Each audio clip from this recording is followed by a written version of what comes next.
পৃথিবীর নানা প্রান্তে ছড়িয়ে আছে এমন কিছু স্থান যেগুলোর রহস্য আজও মানুষের কল্পনা ও কৌতূহলের কেন্দ্রবিন্দু। কোথাও হাজার বছরের পুরানো পাথরের গোলকধাঁধা, কোথাও মরুভূমির বুকে জ্বলন্ত আগুনের গর্ত, কোথাও হারিয়ে যাওয়া প্রাচীন শহর, আবার কোথাও আকাশ থেকে দেখা যায় বিশালাকৃতির রহস্যময় নকশা। এসব জায়গার প্রকৃত রহস্য আজও উন্মোচিত হয়নি। জেনে নেওয়া যাক এমনই 3টি রহস্যময় জায়গার কথা, যেগুলোর ব্যাখ্যা আজও অধরা।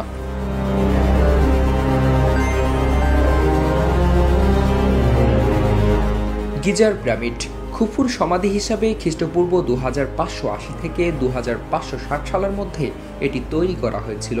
এর বিশাল কাঠামো যুগ যুগ ধরে মানুষকে মুগ্ধ করে রেখেছে। খ্রিস্টপূর্ব 2560 সালের দিকে ফারাও খুফুর শাসনকালে স্মারক সমাধি হিসাবে পিরামিডটি নির্মিত হয়। পিরামিডের নিখুঁত নির্মাণশৈলী ও বিশালতা আজও মানুষের মনে কৌতূহল জাগায়। এটি তৈরিতে কী প্রযুক্তি ব্যবহার করা হয়েছিল তা এখনও অপার বিষয়। গবেষকরা এখন এর গোপন রহস্য উন্মোচনের চেষ্টা চালিয়ে যাচ্ছেন। মোয়াই মূর্তি। লিরিস্টর দ্বীপের মোয়াই মূর্তিগুলো শুধু আকার আর নৈপুণ্যের জন্যই বিখ্যাত নয়, এগুলোর নির্মাণ ও পরিবহনের ইতিহাস নিয়ে রয়েছে ঢের রহস্য। আগ্নেয় শিলার তৈরি এই বিশালাকৃতির মূর্তিগুলোকে রাপা নুই জনগোষ্ঠীর পূর্বপুরুষদের প্রতীক হিসাবে ধরা হয়। তবে দ্বীপ জুড়ে এত বড় মূর্তিগুলো কিভাবে এক জায়গা থেকে আরেক জায়গায় নেওয়া হয়েছিল তা নিয়ে এখনও বিতর্ক রয়েছে। এই মূর্তিগুলোর সাংস্কৃতিক গুরুত্ব এবং রাপা নুই সমাজে তাদের ভূমিকা নিয়েও চলছে গবেষণা। প্রতিটি মোয়াই যেন দ্বীপটির ইতিহাসের এক নীরব সাক্ষী। স্টোনহেঞ্জ।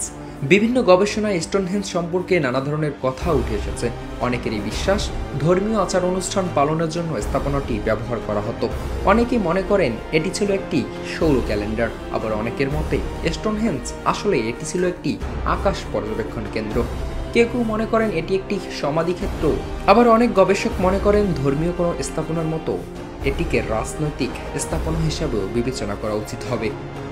25 টনের বেশি ওজনের পাথরগুলো প্রায় 200 মাইল দূর থেকে কিভাবে আনা হয়েছিল সে রহস্য এখনও কেউ উদ্ঘাটন করতে পারেনি। সূর্যোদয়ের দিক অনুসরণ করে এর পাথরগুলোর অবস্থান যা এর রহস্য আরও বাড়িয়ে দিয়েছে। বহু গবেষণার পরও এর প্রকৃত উদ্দেশ্য আজও অজানা।